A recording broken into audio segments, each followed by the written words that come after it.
दो तीन बातें दिल से कहनी है आपको।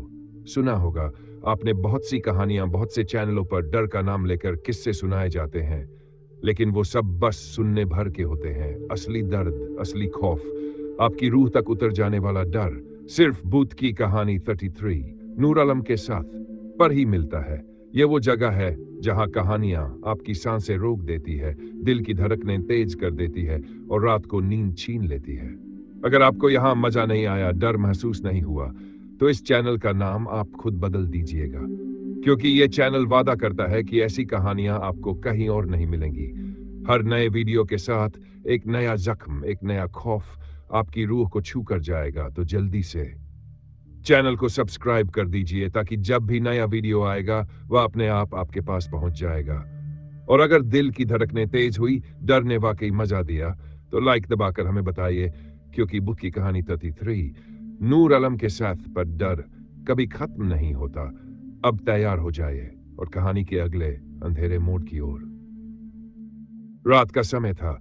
आसमान काले बादलों से ढका हुआ था। सड़क पर चारों तरफ सन्नाटा पसरा था।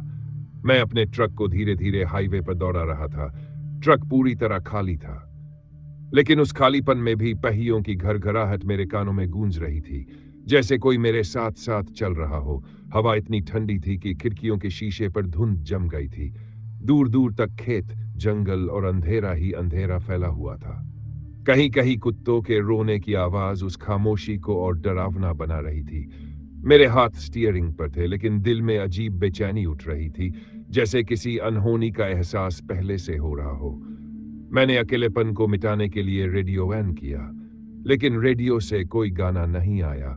सिर्फ खटखड़ाहट और टूटी फूटी आवाजें आने लगीं, जैसे कोई मेरे कानों में फुसफुसा रहा हो, यह रास्ता मत पकड़ो।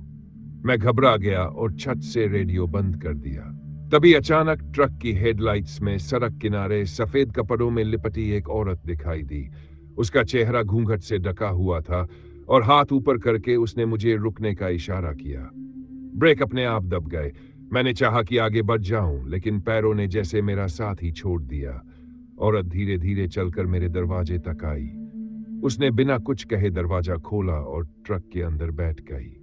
उसके बैठते ही केबिन के भीतर ठंडी हवा का ऐसा झोंका आया कि मेरी सांसें जम गई। उसकी मौजूदगी ने हवा को भारी बना दिया, जैसे केबिन के भीतर कोई अदृश्य दबाव भर गया हो।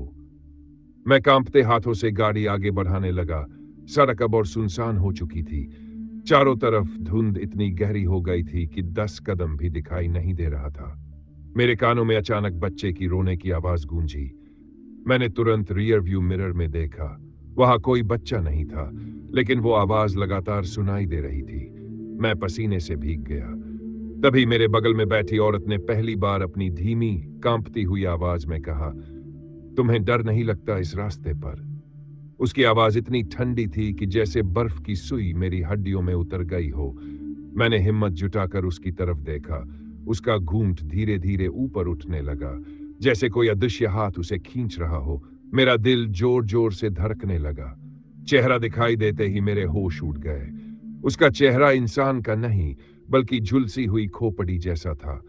आंखें गहरे गड्ढों में धंसी हुई और होठों से खून टपक रहा था। उसकी सांसें इतनी सड़ी हुई थीं कि मैं उल्टी करने ही वाला था। तभी अचानक ट्रक का इंजन अपने आप बंद हो गया। ट्रक बीच सड़क पर रुक गया। चारों तरफ मौत जैसा सन्नाटा छा गया।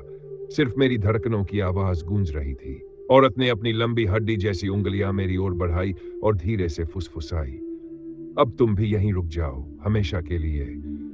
उसकी आंखों से लाल आग जैसी रोशनी निकल रही थी। मैं चीखते हुए दरवाजा खोलकर बाहर कूद पड़ा, लेकिन बाहर का नजारा और भी खौफनाक था। चारों तरफ धुंध इतनी गहरी हो चुकी थी कि मुझे कुछ भी दिखाई नहीं दे रहा था। मैंने पीछे मुड़कर देखा तो ट्रक गायब था और वह औरत भी कहीं नहीं दिख रही थी, लेकिन उसकी हंसी अब भी हवा में गूंज रही थी, इतनी डरावनी कि मेरे कान फट जाएं। मैं भागते भागते सड़क के किनारे एक पुराने पीपल के पेड़ तक पहुंचा। वहां एक बूढ़ा बाबा आग जलाकर बैठा था। उसने मेरी हालत देखी और कहा, तुम्हें मैंने बचा लिया बेटा, वरना वो चौराहे वाली चुड़ैल आज तुम्हें ले जाती। इस रास्ते पर रात में अकेले निकलना मौत को बुलाने जैसा है। मैं हांफते हांफते वहीं गिर पड़ा। आंखें बंद होने लगीं और कानों में वही औरत की हंसी गूंजती रही।